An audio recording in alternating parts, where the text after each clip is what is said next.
no mudo. Por favor, quem puder. Por enquanto, aí a gente abre para as conversas também. Depois, mas só para não ficar muito... Tá bom, acho que todo mundo do mesmo jeito. Eu acho que é geral. Pergunta pro Saulo. Ei?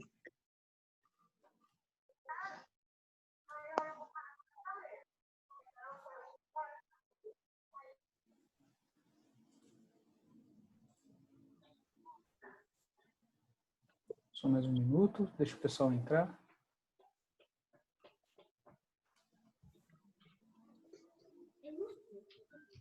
Tem que avisar pro Josué que ele tá com...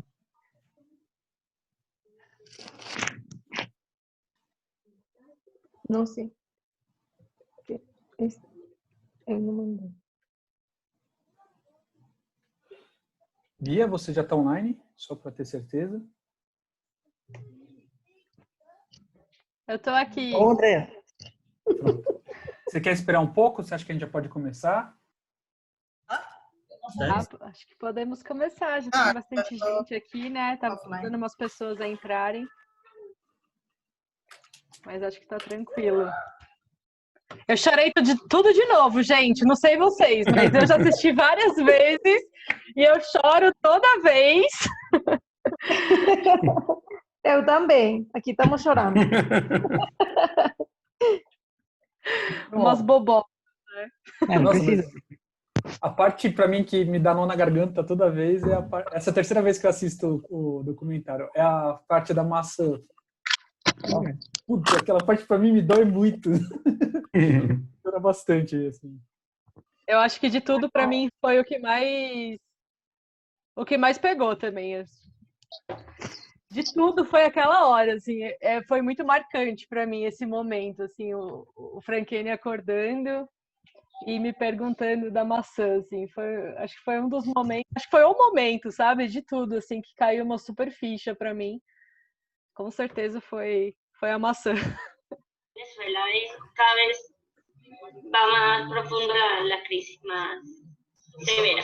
Eu vou pedir quem está com o som aberto, só para fechar, e eu a tô gente tentando, vai chamando. Às vezes o Zoom, ele libera o som automático, mesmo a pessoa não querendo, né? Então eu vou ficar de olho aqui, tentando fechar, já que eu sou a host.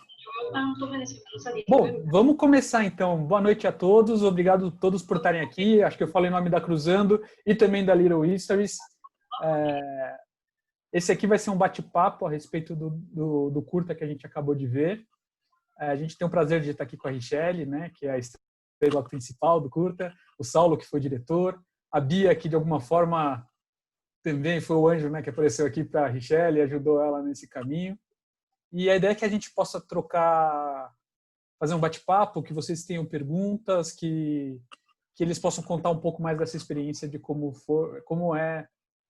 foi, na verdade, né, fazer o documentário, mas também como é essa fase da vida que a Richelle está passando, como que foi toda essa mudança. Então, eu acho que vocês podem se sentir à vontade para começar. Antes de abrir para as perguntas, eu queria saber se Richelle, Saulo, Bia, vocês querem já começar com alguma coisa, trazendo algum comentário inicial. Eu acho que eu já falei muito, né, durante o documentário. Eu falo muito desse trabalho para todo mundo. Então, eu estou muito feliz, assim, muito emocionada de ter essa noite, né, podendo compartilhar com tantas pessoas que ainda não tinham visto. Inclusive, minha mãe não tinha visto a primeira vez.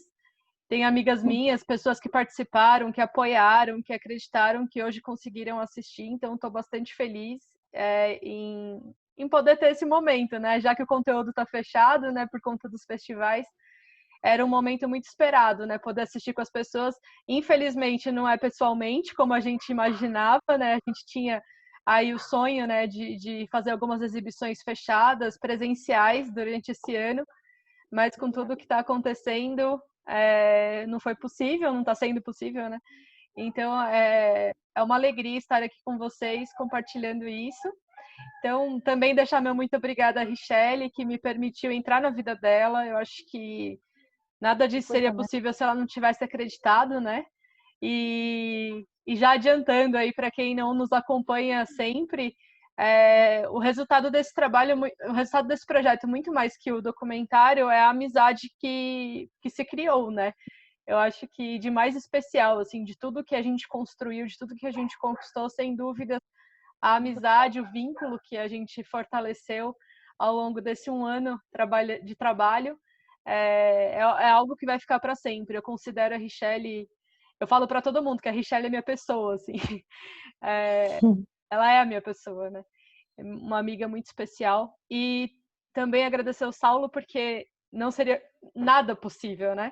Se não fosse até o despertar que ele trouxe para mim em relação a essa causa, que a gente já se conhecia, a gente já era amigo, e ele vinha há bastante tempo me falando sobre os refugiados, a migração venezuelana. Ele estava sempre me alertando para esse, entre aspas, aí, problema, né?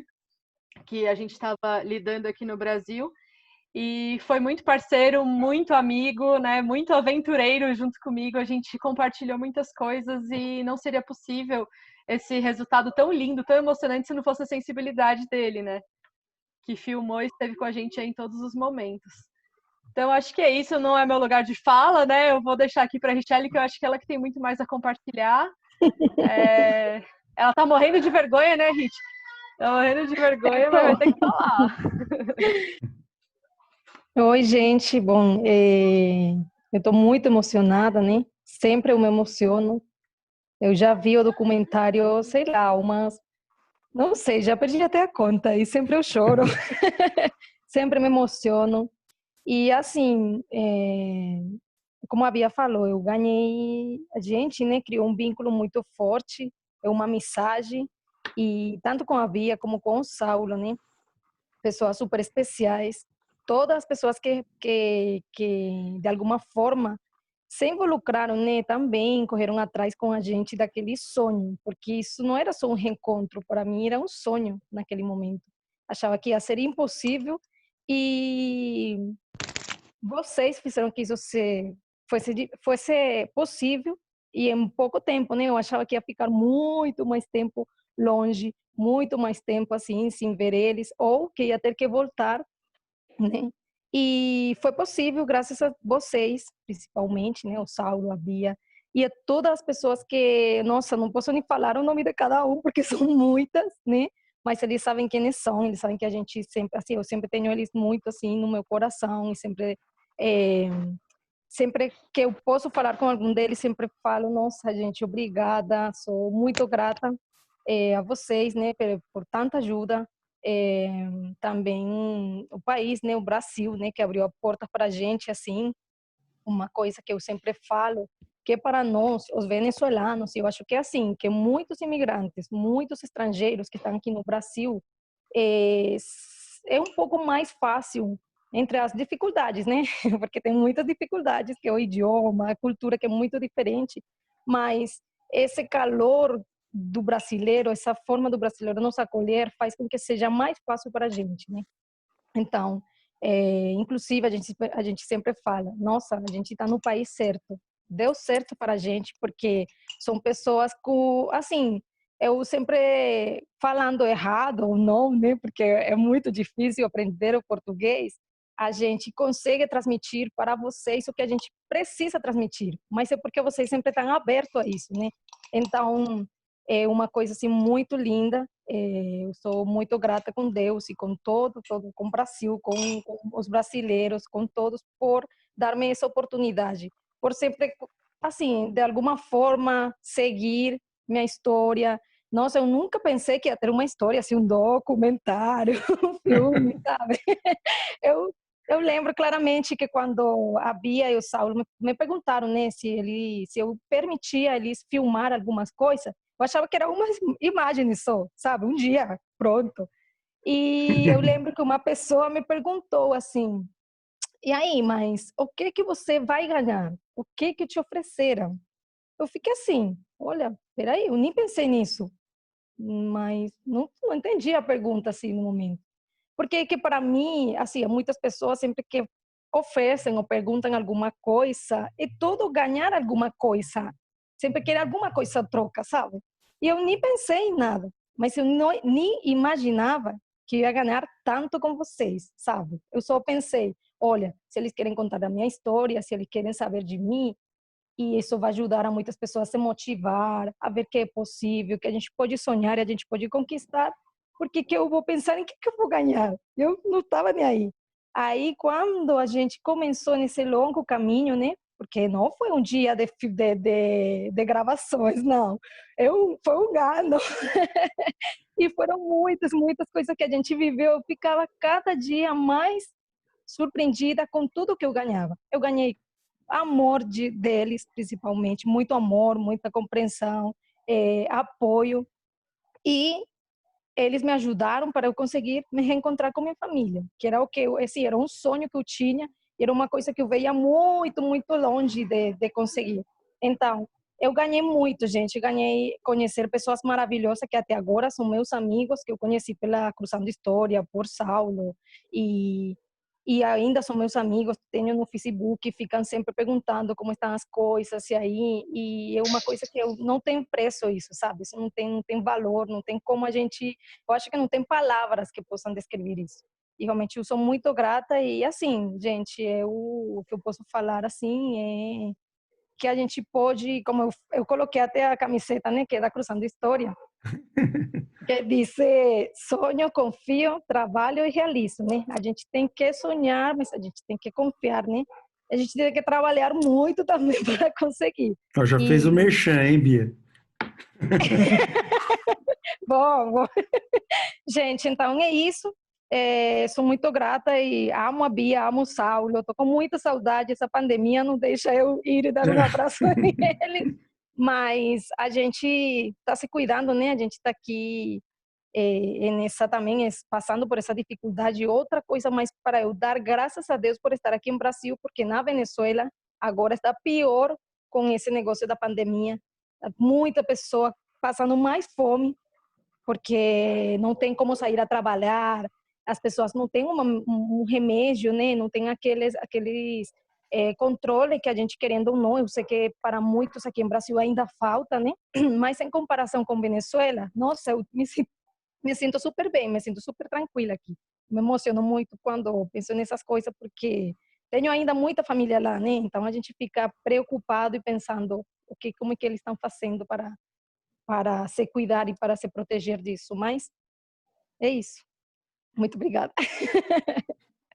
Obrigado, Richelle, pela introdução. Eu queria, antes de até vou passar a palavra para o Saulo, mas antes eu queria apresentar mais uma pessoa também que vai fazer parte do debate, que é a Marina. A Marina é a advogada que aparece no documentário e que ajuda Olá, a Richelle pessoal. nos trâmites da imigração da família dela. Então, a Marina também faz parte aqui do nosso bate-papo. Marina, obrigado por ter aparecido, por ter vindo e aceitado o nosso convite. Claro. Saulão, você quer puxar alguma coisa? Quer introduzir algum assunto antes da gente abrir para as perguntas? Uma coisa que foi muito interessante durante a realização desse filme é que realmente eu tive uma espécie de uma colaboração que foi além do que qualquer um pode esperar, porque tanto a Richelle quanto a Bia, elas permitiram que eu tivesse um acesso muito próximo à vida delas. Então, eu descobri, isso me ajudou como contador de histórias, que eu preciso disso para fazer bons filmes, bons trabalhos, que é por causa disso que elas falaram vocês comentaram sobre a maçã, né, que é aquele momento ali em que o Frankeni ele conta, né, da falta que faz uma maçã, uma uva, né? Agora tem uma outra coisa que só foi possível de trazer para o filme essa experiência por causa dessa intimidade que se formou. Um momento em que elas estão falando na cama, todo mundo junto, toda a família junto, num beliche, comentando sobre os dias da semana. como é em português e como é em espanhol. E isso é muito interessante, porque simboliza muito ali, sintetiza naquela cena o tipo de acesso que eu tive para poder trazer a história da Richelle e da Bia dessa forma que transmite essa proximidade, né? Para mim foi um projeto muito amoroso, assim, foi muito bacana participar e eu não, muitas vezes eu não me coloquei na posição só de eu estou aqui registrando, sabe? Porque a gente acabou criando relações de amizade mesmo e isso é uma questão, né? Será que eu deixei de ser objetivo em alguns momentos por causa disso?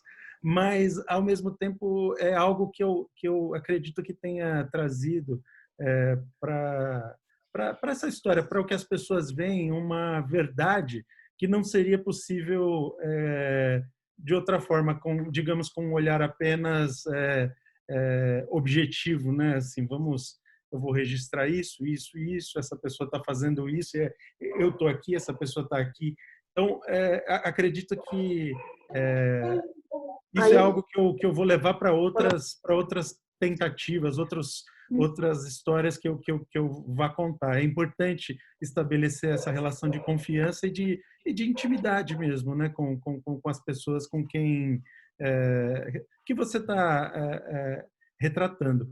Uma coisa que é interessante é que a gente passou por muitas coisas e foram muitos dias muito intensos. Assim. Eu lembro, por exemplo, de um dia que eu, a Marina e a irmã da Richelle estávamos correndo para tirar a carteira de trabalho dela, porque ela precisava no dia seguinte.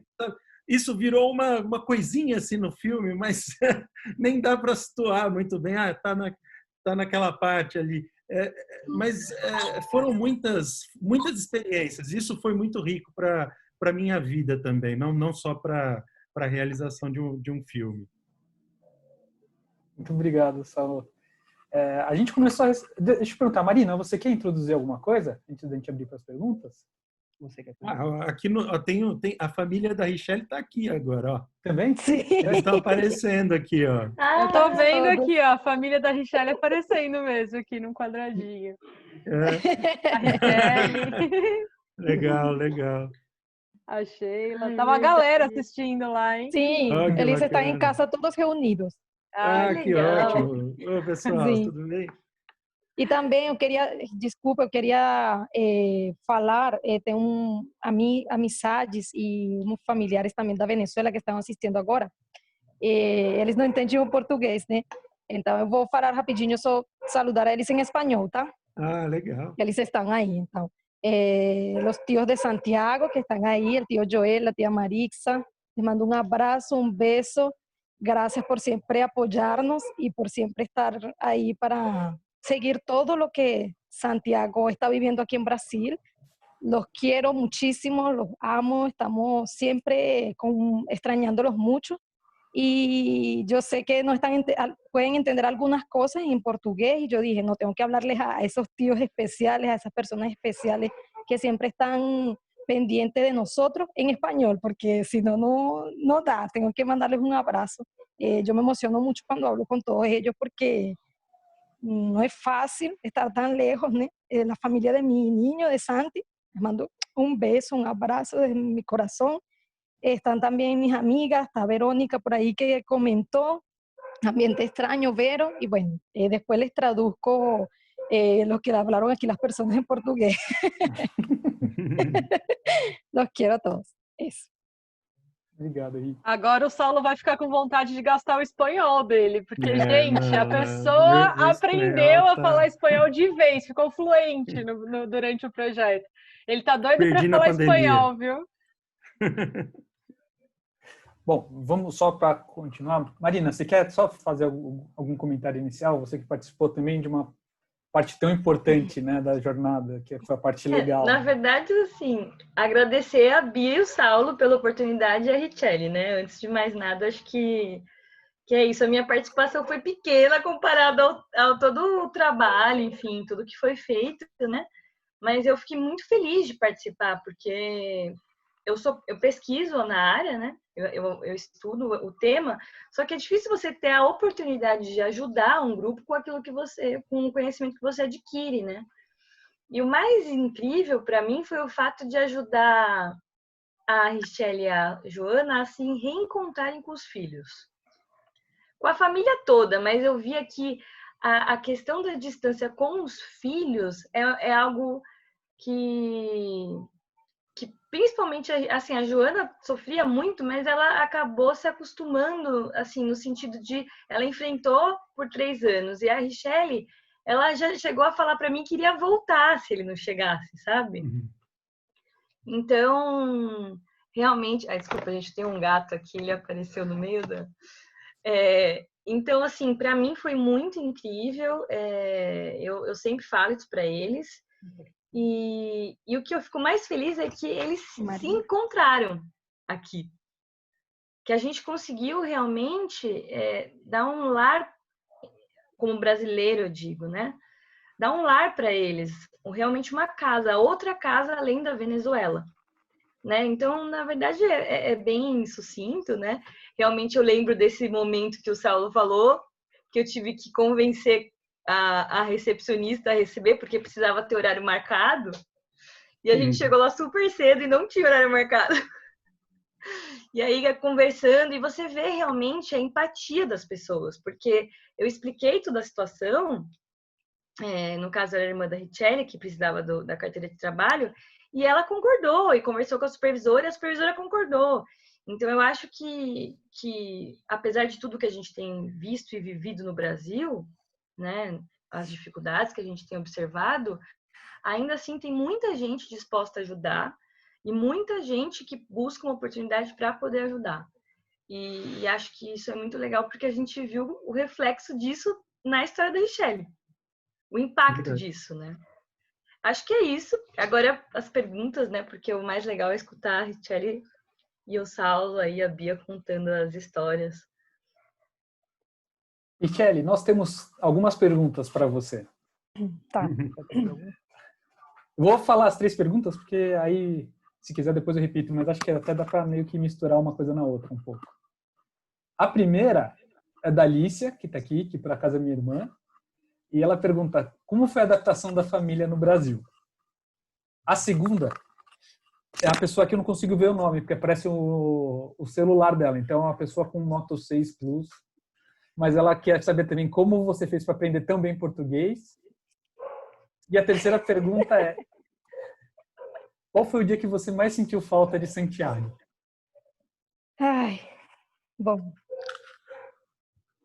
a adaptação, né, da minha família foi a parte mais difícil da gente, né, porque principalmente para minha mãe, né, que é uma pessoa já acostumada com uma vida, né, no país dela, deixar a casa, todas as coisas dela, né, para trás e começar em outro país não é fácil, né? É uma coisa muito complicada. E o que ajudou, como eu falei, né, no começo, foi isso, esse acolhimento que a gente teve. Foi o que fez com que a gente se sentisse um pouco mais, que fosse um pouco mais fácil, mais tranquilo para a gente. Mas, por ser um país com um idioma diferente, por ser outro idioma, foi uma parte bem difícil mesmo, foi complicado, tanto para as crianças, que eu falava assim, olha, para a criança, provavelmente seja bem mais tranquilo, porque a criança se adapta rápido, né? E aprende bem mais rápido que a gente. E não, eles sentiram bastante mesmo, sentiram muito, eles se sentiam às vezes tipo sozinhos, queriam falar e não entendiam o que eles estavam falando e era bem complicado. O que também ajudou é que já tinha vários venezuelanos perto, entendeu? Então, isso fazia com que a gente matara um pouco a saudade. Mas, a princípio, foi bem difícil mesmo. Foi um pouco mais complicado para mais assim, para minha mãe, que eu sempre falo, porque a minha irmã, que eu achava que também para ela ia ser super complicado e que ele ia ser, nossa, eu falava, gente, para a Riquelme falar português vai ser muito difícil. Porque assim, eu sempre fui a que sempre saía mais, a que sempre falava mais, sempre fui essa, por isso foi que eu fui a primeira em sair da Venezuela, né? Mas ela me surpreendeu, né? Quando eu vi, nossa, Riquelme, um dia eu cheguei, ela estava chegando da rua assim, não, eu arrumei esse contato aqui, conheci uma pessoa lá, e estou falando e pedindo emprego para todo mundo. Ela saiu da rua e pedia para todo mundo que ela queria trabalhar. Então, o que faz que seja um pouco também mais fácil a gente se arriscar, porque a gente não tem outra, a gente tem que se arriscar. Então, a gente saiu, a gente falou, tem que dar certo ou dá certo, né? Porque não temos outra opção. Então, foi bem assim. A outra pergunta foi como aprendi a falar português tão rápido, né? Então, é que eu tô vendo aqui a minha família que tá comendo melancia aí, né? Então, eles são assim mesmo. Ó. Bom, o português, a gente é assim, tô vendo eles aí, ai, que engraçado, a Vanessa passou por meio da câmara com a melancia, bom. Gente, o português, assim, eu sempre fui exigente, né, comigo mesma, sempre sou, gosto de aprender as coisas bem, fazer as coisas bem, e como eu gosto de me comunicar, gosto muito de falar, então eu precisava falar bem, né, para me comunicar. E também que as minhas primeiras oportunidades de emprego, assim, de trabalhos, de bicos, né, como chamam aqui, foram com brasileiros, né? Então eu precisava muito falar o português, tanto para me comunicar com a Bia, por exemplo, que a gente dava muita risada porque ela tentava me falar uma coisa e eu entendia a outra. E assim, com o Saulo era mais fácil porque ele fala um pouco espanhol. E ele domina o espanhol, então é mais Um fácil pouco, né, para ele. Richelle? Você sempre diminuindo o meu espanhol, né? Eu fiz bem na vontade, porque eu sempre falo, a Richelle fica diminuindo o meu espanhol. Não, o Saulo fala muito bem o espanhol e ele entende bastante, então isso ajudou também muito. E assim, isso, gente, com amigos, assistindo filmes só em português, com legenda em espanhol, e a leitura, né? A gente também tem essa, e agora com o meu trabalho, né? Que eu estou em uma empresa global, né? Que chamam, e aí também eu tenho da parte de espanhol, Latam, e também preciso muito português para me comunicar com meus chefes, meus gerentes, e o meu pessoal também, minha galera de Brasil também que eu tenho aí. Então, é isso. E a outra coisa, não lembro a pergunta. A outra. Qual foi o dia que você sentiu mais falta de Santiago? Foi feita pela Nossa, o dia assim que foi muito assim difícil, foi o dia que o pai dele faleceu, porque ele estava lá na Venezuela, né? E eu estava aqui no Brasil e eu senti nossa, não tem nem como eu descrever o que eu estava sentindo, que meu filho precisava de mim nesse momento. Ele precisava da mãe aí por perto, ele estava perdendo o pai, né? Ele estava, sabe? E a mãe em outro país. Ou seja, eu sentia que ele estava sozinho, né? Claro que ele estava com minha mãe, estava com a família, mas pai e mãe, sabe? Não tem como, né? Então, esse dia foi assim, que eu até falava, gente, eu vou andando. Tudo bem, eu vou andando, chego lá, não sei como é que vai ser, mas eu preciso voltar, eu preciso abraçar meu filho, eu preciso estar aí com ele. Porque foi muito difícil, realmente, foi muito complicado. Hoje eu falo com mais calma, mas realmente foram momentos muito difíceis. E também, nesses mesmos, assim, foi todo junto, né? Ele também, na Venezuela, quando a gente terminou o prezinho, né, que chama aqui o prezinho pré-escolar, eles têm uma pequena graduação, sabe? Um pequeno... Uma formatura. Isso, uma pequena formatura. E eu sonhava com isso, porque, sabe, eu sou muito assim. E eu lembro que eu saí da Venezuela, um dos principais motivos era porque o uniforme, porque lá na Venezuela eles usam uniforme, né? A gente tem, todo mundo tem uniforme, não como aqui que alguns algumas escolas podem ir sem uniforme, sem roupa, assim, de uniforme mesmo da escola. E eu não tinha dinheiro, então, para a formatura, a gente tinha que comprar um pacote, que era o diploma, aquela roupa linda, né? Aquela toga, o negócio, né? Da formatura. E eu falava, eu saí em fevereiro, cheguei aqui o 1º de março, e em julho eu voltaria para estar com ele lá, nesse momento. Mas não foram, assim, os planos não foi muito assim, né? Porque foi bem mais complicado do que eu esperava. E esse dia eu não consegui estar, e eu chorei muito, eu sofri muito porque eu queria estar com ele aí, entregar o diploma para ele, era o primeiro diploma que ele ia receber, mas teve aquela recompensa, né, de ver ele com aquela roupa linda, porque consegui mandar o dinheiro. Estava trabalhando, cuidando umas meninas maravilhosas, que também estou com muitas saudades delas, e eu lembro que arrumei o dinheiro, mandei para ele, então esses foram uns momentos mais, assim, bem difíceis para mim mesmo. Eu tenho uma pergunta para você. Como foi a decisão de vir para o Brasil? Assim, teve um momento que foi a gota d'água que você decidiu? Como foi esse processo de decisão? Assim, o que passou para você a ponto de você chegar nessa dura decisão de se separar do filho, se separar da família, ainda que temporariamente? Bom, foram tantas coisas, né? Mas principalmente o que me levou a tomar essa decisão, assim, a perda de meu pai, né? Assim, eu vou explicar porque sempre eu falo. Então, eu tenho meu pai de sangue e tenho meu padrasto, né? Então, meu pai de sangue, assim, meu pai, ele tá comigo aqui. Eu consegui trazer ele para o Brasil, graças a Deus. Eu consegui, ele tá comigo aqui também. Mas eu tinha meu padrasto, que foi que eu morava, que me criou e todas essas coisas. E, infelizmente, ele partiu, né?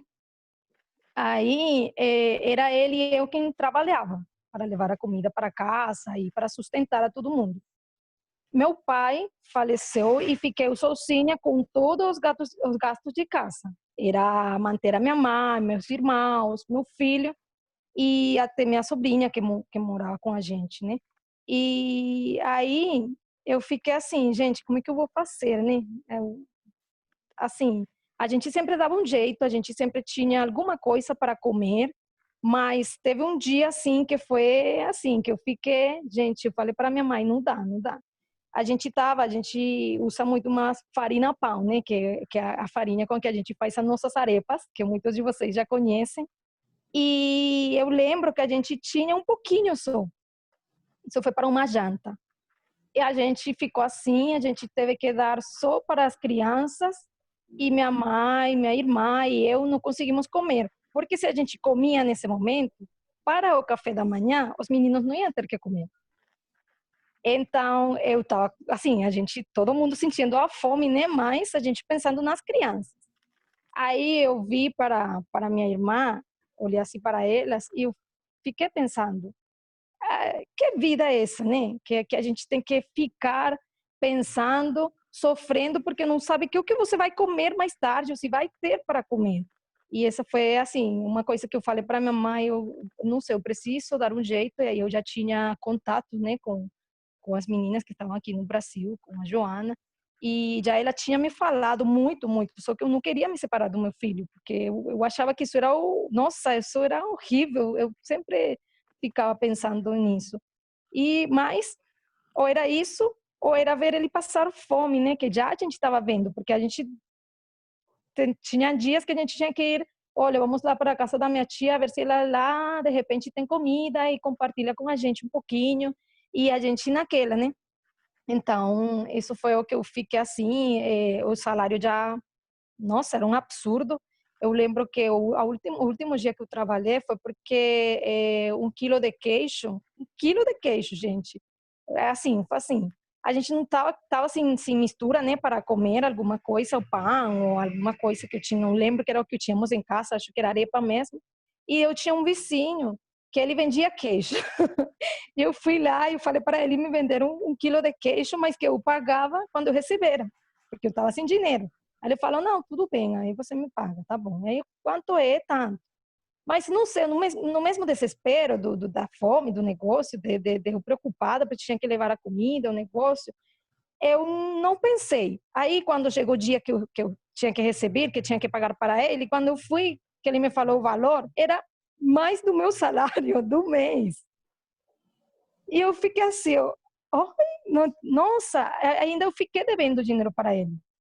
Nossa, aí já eu falei, não tá dando, eu vou embora, gente, eu vou sair, não sei como é que vai ser, não sei o que vai dar. Falei para minha mãe falou, eu cuido do Santi, vai com Deus, vai tranquila que eu cuido do Santi. E desde esse dia eu decidi sair da Venezuela. Foi profundo. Saulo, a gente tem uma pergunta aqui. Obrigado, Henrique, por se abrir para a gente, na verdade. De nada. Mexe comigo a sua história, de verdade, sabia? Mas, Saulo, a gente tem uma pergunta aqui, quanto tempo demorou para fazer o documentário? Mas eu gostaria de acrescentar essa pergunta uma outra para você. Você falou muito que você se tornou amigo da Richelle, que você criou intimidade, né, com elas, com a Bia, com a família. E um projeto que foi longo, assim, eu não sei exatamente quanto tempo levou, mas como o seu olhar diante do projeto, né, a sua visão diante daquilo que você apresentava mudou com o passar do tempo, à medida que você ganhava intimidade com as meninas e com a história delas? Olha, eu acho... Quanto tempo exatamente, Bia, levou? Quase um ano, né? Que a gente... Um pouco mais de um ano, talvez? Eu acho que a parte mais densa foram uns 8 meses, né? Aí depois a gente foi se passando.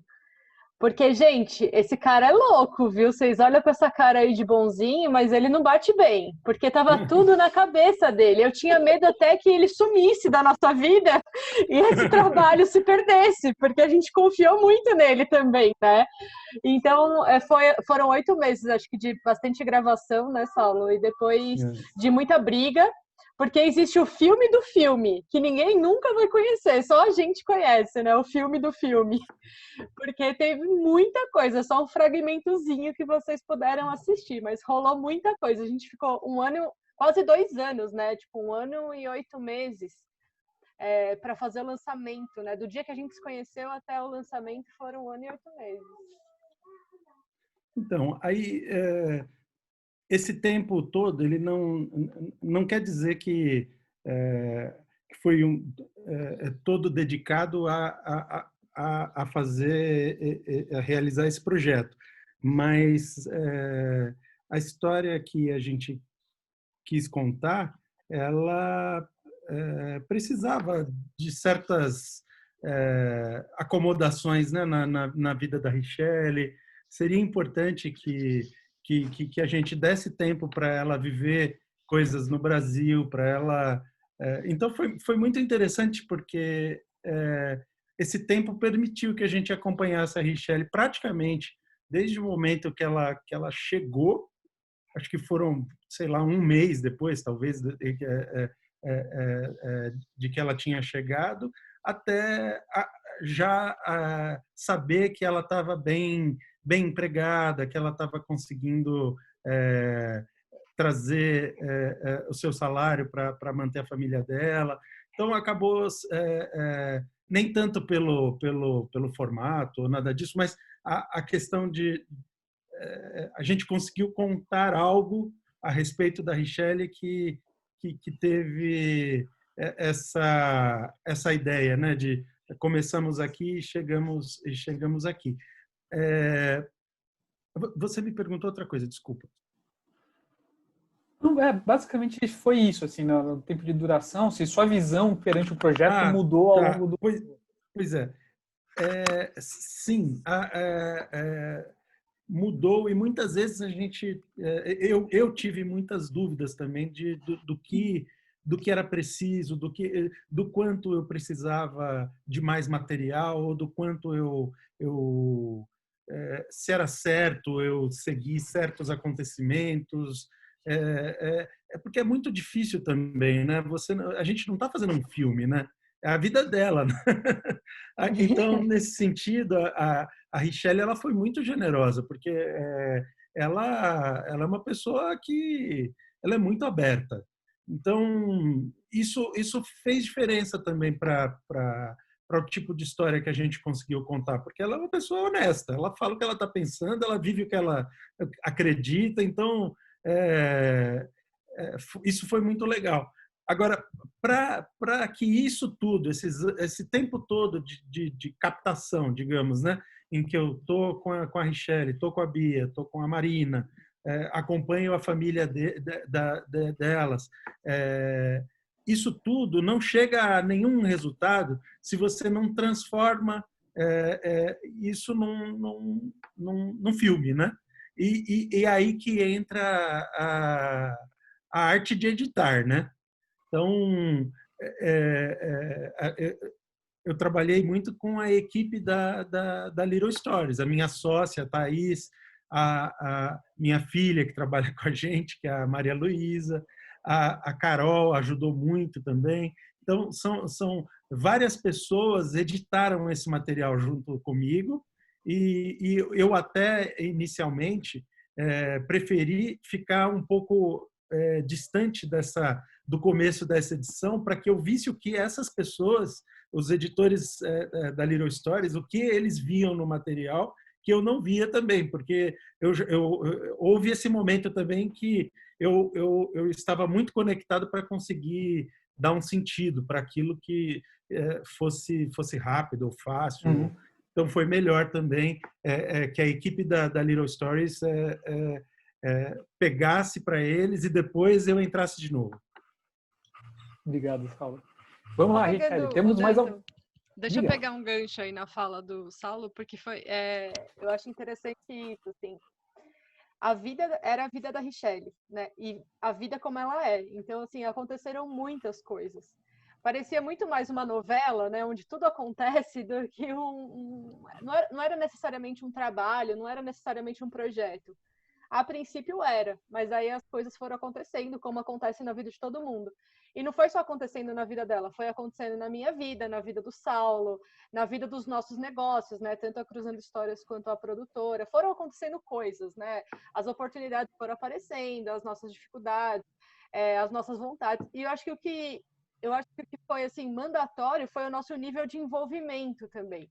Né? Tanto com o projeto quanto entre nós três, assim, essa amizade e essa força, né, que uniu durante os meses de trabalho, ela foi se desdobrando em muitas oportunidades para a gente. Então, a gente não conseguia ter um plano, sabe, sobre o que a gente ia fazer, porque as coisas elas vinham para a superfície e a gente ia dando conta daquilo. É um documentário independente, né? Um projeto independente que não teve financiamento, acho que é importante falar também, não teve um financiamento, não teve um dinheiro, né? Um recurso, um investimento de dinheiro nisso. Foi muito a nossa vida que a gente investiu, né? Nosso conhecimento, nosso tempo, nossa energia. E não só eu e o Saulo e a Richelle, como muitas pessoas que ajudaram isso acontecer. Verdade. Né? Mesmo a Thaís, que é a sócia do Saulo também, eles estavam no início da produtora, né? Eles tinham acabado de começar o negócio deles e também investiu-se muito nesse trabalho. Então, esses incêndios, como esse exemplo que a Marina deu, né, de sair correndo para tentar tirar uma carteira de trabalho, todos esses incêndios, muita coisa aconteceu de urgência. Quando a gente, lá no filme, até escrevi nos comentários, quando a gente fala que a gente trouxe os familiares deles, não foi só os familiares da Richelle, a gente trouxe a família de todos eles, era um grupo de 6 venezuelanos. A gente apoiou a vinda de 21 venezuelanos em 20 dias. Chegaram 21 pessoas, então toda essa tramitação de documentos, a travessia deles na fronteira, recepcioná-los em Boa Vista, conseguir documentação para vir para cá. Então, assim, tudo foi muito intenso, né? Por isso que eu falei que tem o filme do filme, porque muita coisa aconteceu por trás.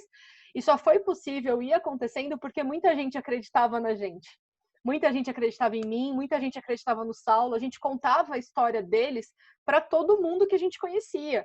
E as nossas redes pessoais, né, os nossos amigos, os nossos familiares, eles foram todo o suporte que a gente teve. Eles foram os nossos financiadores, assim, porque a gente tem essa...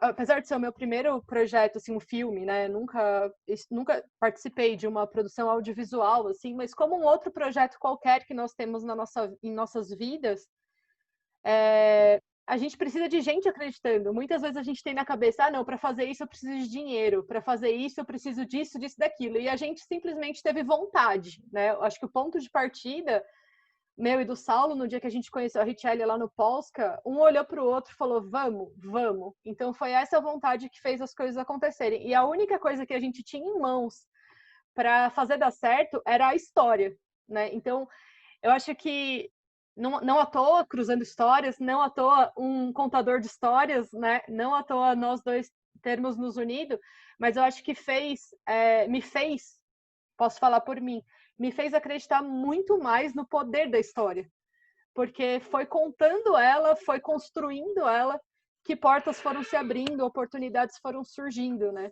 E chegar nesse resultado, chegar no lançamento, que também foi um lançamento muito bacana, num lugar muito especial como o palco do Google, tudo isso é o poder da história. Então, houve, sim, muito investimento de confiança, de sonho, né? de resiliência com os problemas. Foram muitos problemas. Foram muitas vezes que a gente se questionou, tipo, vamos continuar? Não vamos? Vamos parar? Não vamos? Né? Eram muitas discussões, tiveram brigas, tiveram coisas muito boas e coisas muito ruins também que aconteceram.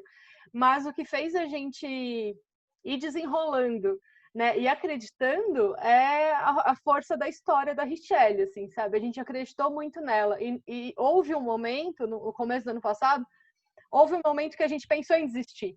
Né? E, de novo, eu falei assim, não, Saulo, eu vou chamar a Richelle aqui na minha casa porque eu quero ouvir dela, eu quero falar com ela, né? E, de novo, foi a força da história dela, a verdade dela, o coração dela, que fizeram a gente retomar e falar, não, vamos seguir, vamos continuar, porque ela é demais mesmo, ela é muito estrela, né? Uma pessoa maravilhosa e essa humanidade, né? Que, claro, ela não é perfeita, ninguém é perfeito, né? Não, a Mas Richelle é perfeita, sim. eu também acho, né? Mas antes que alguém fale mal dela, eu vou ficar brava, mas antes que alguém fale mal, eu acho ela perfeita. Mas brincadeira, assim, a força dela, a verdade dela, né? A verdade com todos os defeitos também, mas a verdade, essa força, essa luz dela, sabe? Eu acho que essa história realmente pode clarear e trazer essa roupagem. Até agora, né, na pandemia, a gente está passando por um momento bem delicado e eu comentei com eles esses dias, eu falei, o documentário ele ganha uma nova roupagem, né? Não à toa a gente foi selecionado em 3 festivais internacionais agora durante a pandemia. Por quê? A gente tem que parar de olhar para o outro como se ele fosse de outro planeta, né? Esse negócio, sei lá, olhar para o outro com humanidade, com empatia mesmo. Acho que esse momento que a gente está passando, esse vírus que está aí, né, derrubando gente de todos os países, mostra que nós somos o mesmo tipo de gente, o mesmo tipo de pessoa, né? Nós somos pessoas. Então a gente tem que parar com essas barreiras, com essas crenças limitantes e com esses preconceitos sobre o refugiado, sobre o imigrante, porque isso existe, eu até comentei com o Danton hoje, isso existe até aqui dentro do país. Né? A gente já escutou pessoas de outras regiões do país, de outros estados, que sentem também o preconceito, que sentem a dificuldade de se inserir no mercado de trabalho, que sentem os vieses, isso choca as pessoas, né? Isso machuca as pessoas. Então, esse filme, contar essa história, é justamente para derrubar essas barreiras, esses obstáculos, essas dificuldades, e mostrar que a Richelle é uma pessoa de tanto valor quanto eu, que sou uma menina branca aqui de São Paulo, que nasci e cresci aqui, tenho a minha história aqui. Então, por que não olhar para a Richelle com o mesmo amor, com a mesma acreditando da mesma forma que acredita em mim, né? Acho que isso que o Recomeços mostra, uma vida absolutamente normal, né? Nada a mais, nada a menos. Uma menina normal, uma jovem normal, que teve muita força e muita garra de mudar o caminho dela em busca de sobrevivência para a família. Rápido, 1h30. Essa prova do que Isso que eu queria acrescentar. o professor achar que queria mais demorado. Temos mais 2 perguntas para você. A primeira delas da Fabiana. Se no processo todo que você viveu agora, você teve contato com imigrantes de outros países, e se o idioma facilitou nessa conexão de alguma forma. A segunda pergunta, desculpa, Quais as diferenças entre a cultura brasileira e venezuelana que você mais notou? Desculpa, me fala de novo, eu achei que não entendi a primeira pergunta, não escutei Imagina. direito. A primeira Fala. pergunta é se você teve contato com imigrantes de outros países Sim. nesse seu processo, e se o idioma ajudou você a criar alguma conexão com eles. E a segunda é quais são as diferenças culturais entre Brasil e Venezuela que você mais notou? Então, sim, conheci muitos, tive muito contato ainda com imigrantes de outros países, peruanos, argentinos, colombianos. E, assim, uma coisa que eu nem esperava que aqui no Brasil tivesse tanta assim, tantas pessoas, né, tantos imigrantes. Tanto que, assim, eu conheci realmente essas pessoas na empresa onde eu estou atualmente, né? Que é uma empresa onde temos atendimento para Latam, pela parte de espanhol, e eu conheci, nossa, conheço muitos, realmente. E isso, sim, ajuda muito, né? Porque aí onde a gente se apoiava mais. Por exemplo, quando eu entrei na empresa, eu não tinha muitos venezuelanos, tinha mais peruanos, colombianos, eh, e isso fez com que, assim, a gente se sentisse um pouco mais em casa, né? Porque aí, nossa, posso falar espanhol com eles lá, por exemplo. Cheguei a ir para lojas e acho que foi no Brás, ou não lembro, que tinha muitas lojas de bolivianos e peruanos. E aí eu cheguei e aí, nossa, eu não conseguia falar direito, né, o português ainda, não conseguia me comunicar muito. E eu tentando falar, né, sobre um negócio, nossa, não sabia o nome daquilo em português. E eu tentando, até que a pessoa falou, olá! E eu, nossa, ela fala espanhol. E era uma peruana, né? E, nossa, isso foi maravilhoso. Então, sim, conheço muitos, tenho muito contato, muitos amigos de outros países que estão aqui, que estão na mesma fase, né, que a gente, como imigrantes, como refugiados, e também em busca de um futuro melhor, tanto para eles como para a família. Tenho muitos, e realmente. Sobre a cultura, nossa, tem muita diferença, sim. Muita. Maiormente na música, né? Na dança, que eu amo dançar. Eu amo dançar, eu danço muito, gosto muito de dançar salsa, e aqui no Brasil não tem salsa. E é uma coisa assim que eu tenho muita saudade, mas a gente consegue assim, quando a gente faz alguma festinha, né, em casa, a gente fazia, que agora com a pandemia a gente não está conseguindo, mas realmente a gente conseguia, né, por músicas da Venezuela, mas tem muita diferença sim, que na parte da cultura, a comida também, só que não tem tanto aquele negócio tão diferente assim, sabe? Na parte, por exemplo, do almoço, arroz, feijão, a gente tinha muito também. Só que assim, por exemplo, as arepas, que eu sempre falo de minhas arepas, jacas, cachapas. Nossa, os venezuelanos que estão assistindo agora vão adorar, né? Escutar eu falar disso. Porque isso se não tem aqui, mas a gente consegue fazer, a gente ainda consegue onde ir a comprar, então isso também ajuda bastante. Mas assim, o que mais eu estranhei assim muito mesmo foi a música, realmente a parte da música, a dança adoro, né? Adoro, gosto porque eu me adaptei muito rápido, gosto muito de tudo que tem que ver com o Brasil, a cultura, a comida, tudo isso, a música, mas estranho muito assim a parte de dançar, não consigo ainda sambar. Nem a gente consegue direito, é muito pouco que as pessoas conseguem. Eu acho que aqui tem uma cultura da vergonha também, né? Não é uma coisa tão comum as pessoas dançarem.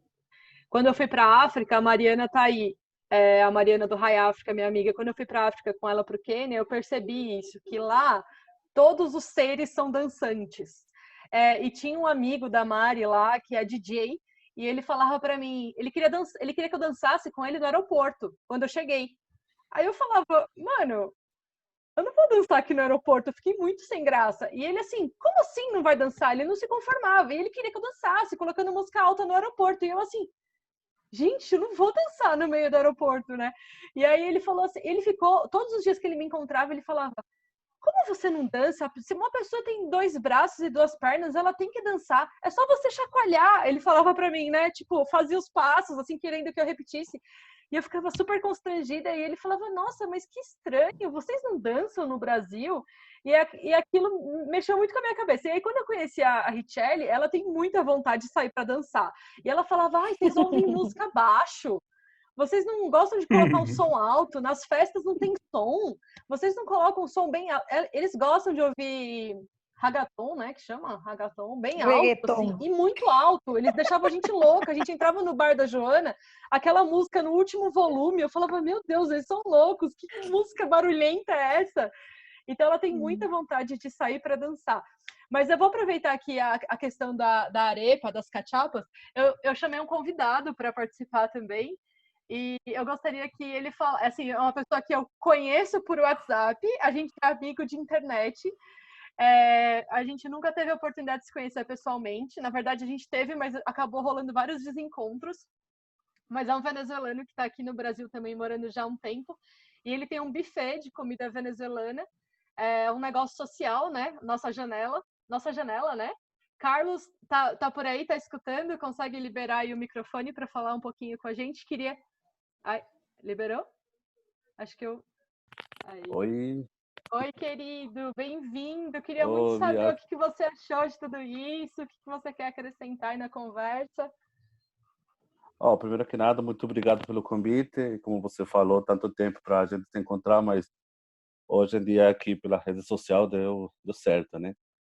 E tá de parabéns o documentário que assisti, achei muito legal, me emocionou muito também, porque a história não é tão diferente da minha história. Eu saí por outras questões, né? Acho que você sabe que eu saí foi por perseguição política lá no meu país, não saí pela situação política. Eu já tenho 4 anos aqui no Brasil, mas é uma realidade que está na pele de todo mundo. É uma realidade que, infelizmente, acontece a diário. E eu depois sei muito bem como é que é chegar aqui sozinho, se tem ninguém. Eu morei em abrigos, eu sei como é que é morar em abrigos lá, recomeçar. Aí por isso que eu gostei muito do título do documentário, que eu recomendo, porque realmente é isso. Eu acho que o principal e o fato que a gente está aqui é procurar um recomeçar, não ficar na postura de olha, que eu deixei lá minha família, eu deixei tudo, logicamente que sim, mas acho que o recomeçar você faz tudo que aconteceu no seu documentário. Ela não ficou na figura de coitado, de que agora não. Ela lutou, fez tudo e encontrou no caminho pessoas maravilhosas como vocês que ajudaram a cumprir esse sonho que ela tinha e trazer a sua família. Então por isso que falo assim, ó, me representa também, porque eu também estava nesse recomeçar, fazendo tudo possível para sacar a minha família de lá da Venezuela e poder trazer eles também. E olha, acho que a gente tem que fazer isso, não ficar, agora eu vou fazer aqui. A gente é muito grato também daqui do Brasil, que abriu as portas, né? E a gente sabe muito bem a situação que está hoje em dia aqui no Brasil.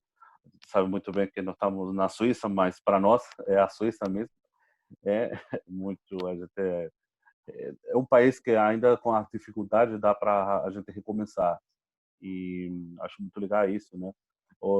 Na parte do meu recomeço, eu sou jornalista, mas eu aqui comecei fazendo bicos de coisas que eu nunca pensei que eu ia fazer, tipo lavar tapetes numa empresa, ir para ser copeiro também, um bico para lavar louça. E até quando comecei, porque eu morei primeiro em Fortaleza, depois saí do Brasil e voltei para cá. E quando eu cheguei aqui em São Paulo, no abrigo onde eu estava, lá na Mina de São Paulo, conheci as 2 meninas da Venezuela também. E eu fiquei curiosa, porque elas saíam bem cedo de manhã com um violão e uma escaleta. E eu sou músico também, então instrumento de percussão. E depois elas voltaram e eu perguntei, me aproximei a elas, a gente começou a falar, e elas tocavam música dentro do ônibus. Então, uma coisa que, para mim, lá na Venezuela, é uma coisa que não é muito bem vista, mas eu falei, elas me convidaram, você gostaria? A gente começou a tocar ali, e fazemos uma roda, então compartilhando com pessoas da África, da Síria, tudo. E olha, foi muito bom. E elas me convidaram para sair com elas. E eu falei, olha, topei na hora. A gente foi, saiu e nossa, foi um sucesso. A gente ia primeiro entregava currículos, procurava e depois fazíamos nosso trabalho, que era aí a gente tinha uma meta, que era atender 15 a 18 ônibus por dia e dava para arrumar 80, 100 reais para cada um. Então o negócio não era tão ruim assim como parece, né? Então aí também eu consegui juntar e trouxe parte da minha família. Depois, mais adiante, eu se arrumei um emprego já formal e aí comecei a sair dos abrigos, me estabeleci também, aluguei. Depois consegui trazer o resto da família. Mas no 2017 eu consegui também abrir minha empresa, que você falou, a nossa janela, e trabalhamos com comida venezuelana. Fazemos o que mais me impactou a mim foi que quando eu fiz o meu primeiro serviço, primeiro serviço que foi o primeiro contrato, foi com o pessoal do Facebook. E o tempo atrás, meses bem atrás, eu fui lá no Facebook também só lavar tapetes lá. Então foi muito emocionante para mim. Eu voltei no escritório do Facebook lá na Faria Lima, mas foi para levar um catre para o café da manhã. E esse ofício que a gente se conheceram mais no nosso trabalho, e a gente está fazendo catering para empresas, fazemos encomenda. O ano passado começamos a fazer as vivências gastronômicas, e nós vamos até a casa da pessoa e fazemos tudo lá. E nossa, é de verdade que a gente fica muito grato, emocionado. Também já temos alguns clientes venezuelanos que tinham tempo aqui para matar a saudade que eles não tinham tempo sem experimentar arepa, como ela falou, que a gente lembra muito das arepas, nossas arepas, cachapa. E é muito lindo, né? A gente também levar a cultura para outras pessoas, que as pessoas conheçam nossa cultura, não só pela situação que está passando hoje em dia, sino através da gastronomia. Então, hoje em dia nós fazemos isso e, bom, estou aqui aberto a qualquer pergunta que você tenha, Bia. Eu tenho uma pergunta, Carlos. Você se importaria em contar um pouco mais da sua mudança para cá, para o Brasil? A perseguição até que você que você sofreu lá, né? Qual foi o estopim mesmo dessa mudança? Se isso não for um assunto que te incomode. Não, posso falar. Eu conheço aqui o Brasil desde 2007. Sempre vim para cá e adorei muito. Eu sempre lá no Nordeste. Mas sempre eu vinha assim com vontade. Eu falava assim, depois que você saía de férias, eu falei, gostaria de morar lá no Brasil, mas era porque você estava ainda com aquele entusiasmo das férias, tá? Mas eu trabalhei 10 anos na administração pública lá no meu país, como jornalista, e meu último emprego era como gerente de produção de um canal do estado lá.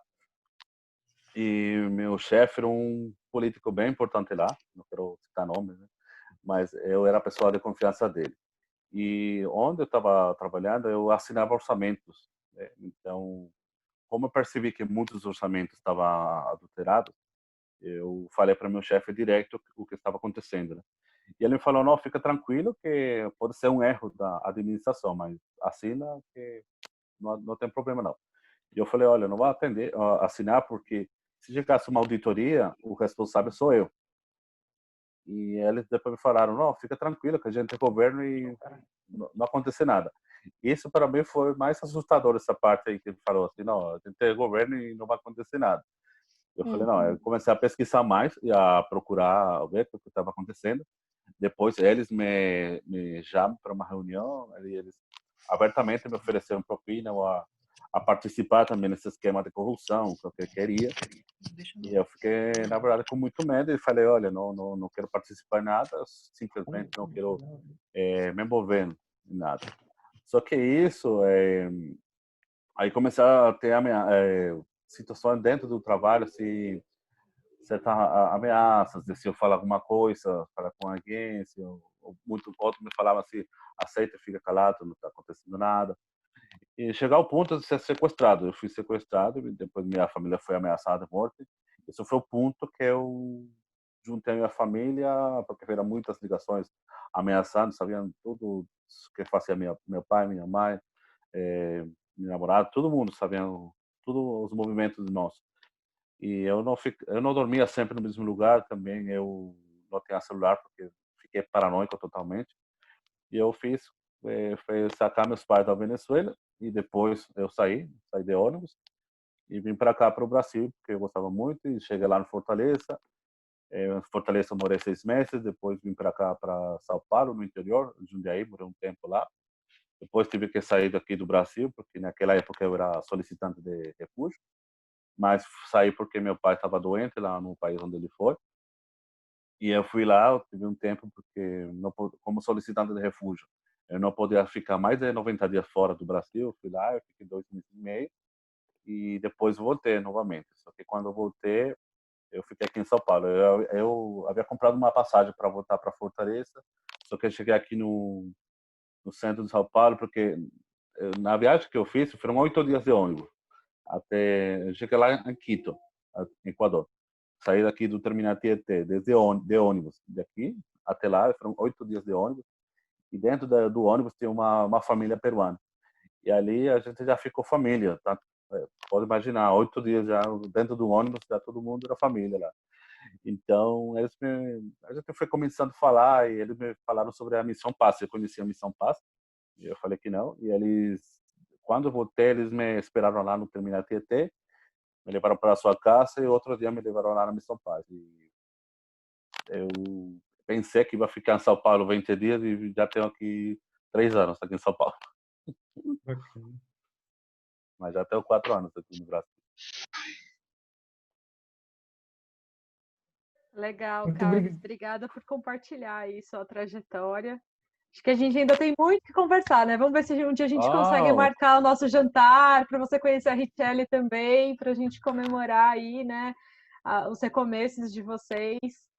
Quero comer sua comida. Sempre falo para você, quero comer sua comida, Carlos. Estou aguardando o nosso jantar. Não, com certeza, a gente tem que marcar e fazer esse jantar, o almoço, e falar bem aí, mais descontraído. Sim, Ô, Carlos, obrigada. ele pode dar emprego para meu pai, né?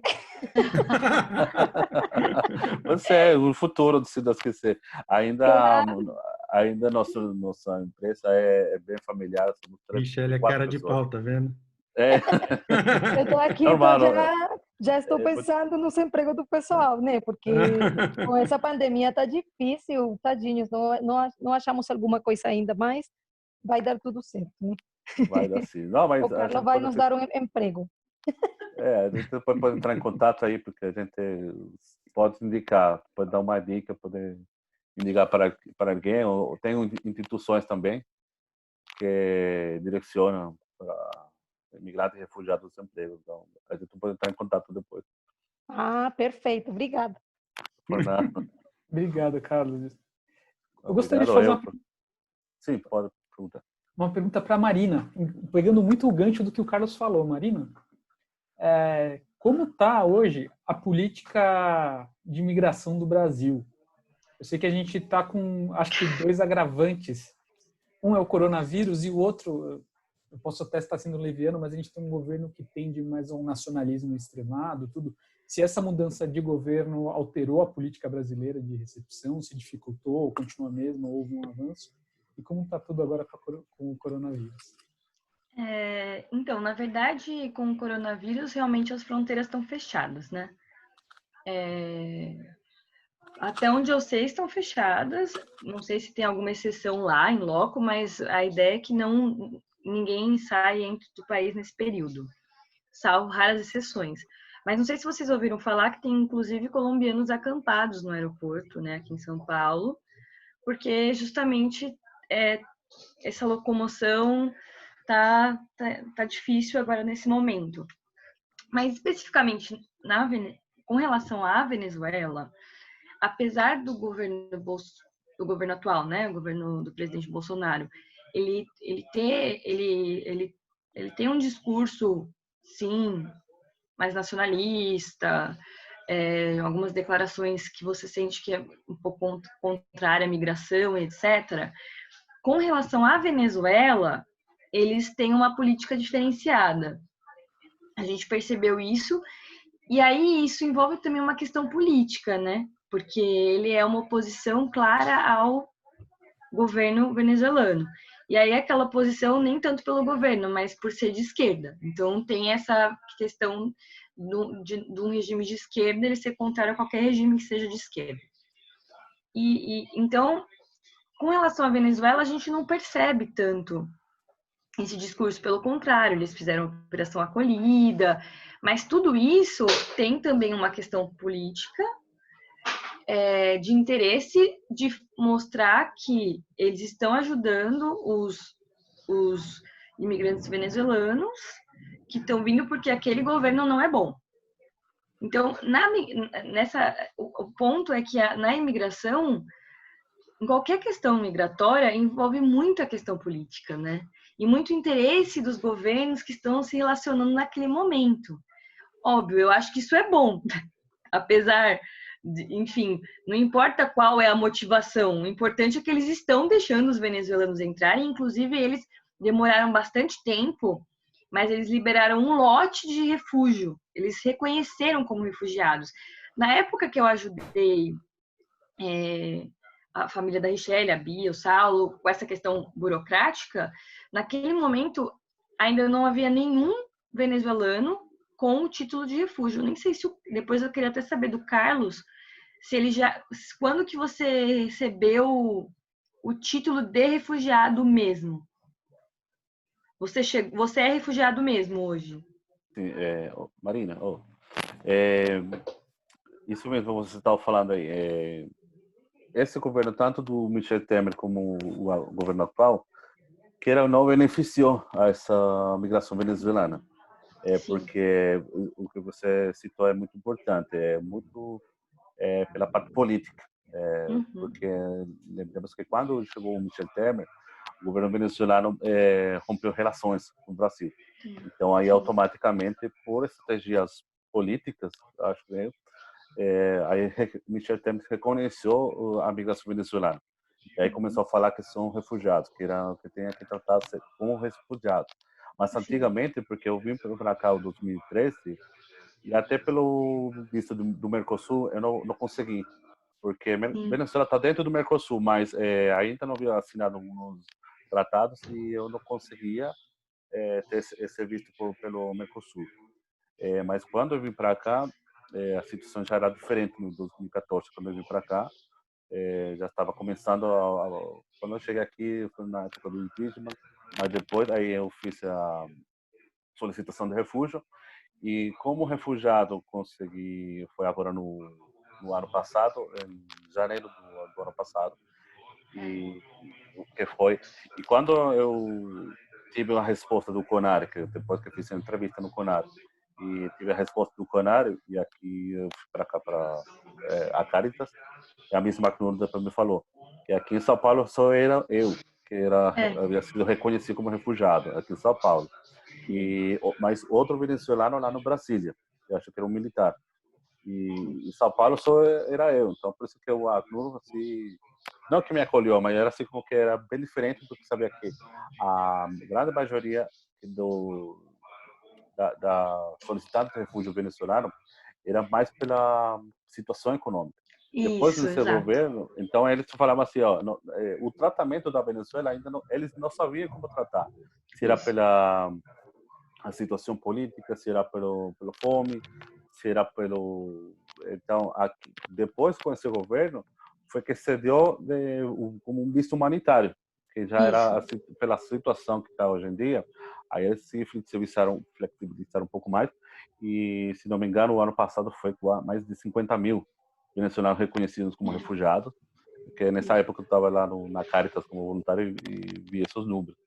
Mas tudo agora está flexibilizando mais, mas também pelo grande número de solicitudes de refúgio que está lá no Roraima. São, acho que é mais de 15 mil, ou acho que é muito mais. Então, para flexibilizar um pouco mais esses números, eles já foram aprovando alguns, mas pela situação de hoje em dia, que é mais um visto humanitário. Por exemplo, Mas o Carlos, no caso, né, Carlos, você é realmente um refugiado, né? Que você realmente tinha uma perseguição. Então, O tratamento foi diferente, entre aspas, né? exato. No começo, assim, até esse lote de 50 mil refúgios, no geral, o que os agentes migratórios já tinham feito? Eles fizeram uma portaria equiparando esse acordo de residência do Mercosul e reconhecendo o direito à residência para os imigrantes. Isso, exatamente. Então, no período em que a gente ajudou a família da Richelle, enfim, a gente não... Realmente era uma questão mais econômica delas, não tinha essa perseguição, né? E a gente não sabia qual seria o posicionamento do governo, a gente achou por bem pedir o direito de residência, né? Autorização de residência. Por essa portaria. Isso. Só que ainda assim existiam muitas pessoas solicitantes de refúgio nessa época, então elas eram solicitantes de refúgio e elas migraram para o pedido de residência e tiveram um pedido deferido, né? Porque muita solicitação de refúgio foi porque era um pouco mais simples. Sim. Simples por quê? Porque era menos burocrático. Então, tem muitas pessoas que não tinham certidão de nascimento, não tinham passaporte, não tinham cédula.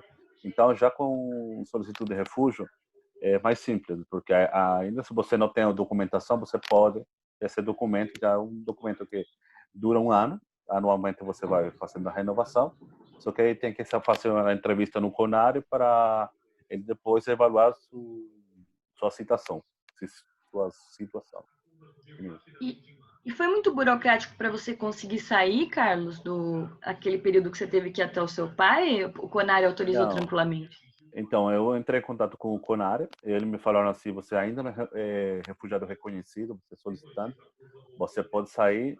Eles só me falaram assim, você tem que sair com um protocolo, entrar para a Polícia Federal, você entrega isso junto com o seu passaporte, e eles vão dar um número, e aí você não pode passar mais de 90 dias. Se você sai mais tempo, aí você vai perder sua condição de solicitante de refúgio. Entendi. Então, quando eu voltei, foi tranquilo, porque eles já haveram... Quando carimbaram o passaporte, eles deixaram aberto. Falaram para mim, você tem 90 dias para sair. E o número que eles colocam é diferente. Quando eu voltei, tranquilo, sem problema. Gente, eu queria agradecer todo mundo que participou. A gente vai fechar agora o período de perguntas. Foi um prazer enorme receber vocês. Eu quero saber até se vocês que participaram aqui, né, tem alguma última mensagem para dar. Saulo, Guia, Michele, Marina. Eu queria fazer um convite para as pessoas aqui. Quem quiser dar uma vasculhada lá no nosso canal do YouTube, no nosso site, tem outros documentários também. Acho que talvez as pessoas possam gostar. Fica o convite aqui, tá? Mas obrigado também, achei muito legal participar. Posso sugerir uma coisa? Você escreve aqui no texto, no chat, os endereços, por favor, Saulo? Escreva sim. A Thaís foi esperta e já colocou aqui o site. Ela colocou? Eu tô vendo. Thaís ligeira. Legal.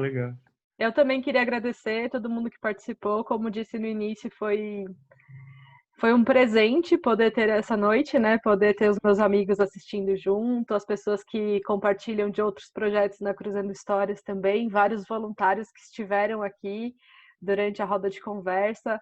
A minha parceira de vida, a Mari, que também está ou estava aqui, mas estava aqui até agora há pouco, que me ajudou, né, em toda essa busca de uma vida com mais significado, de um trabalho com significado.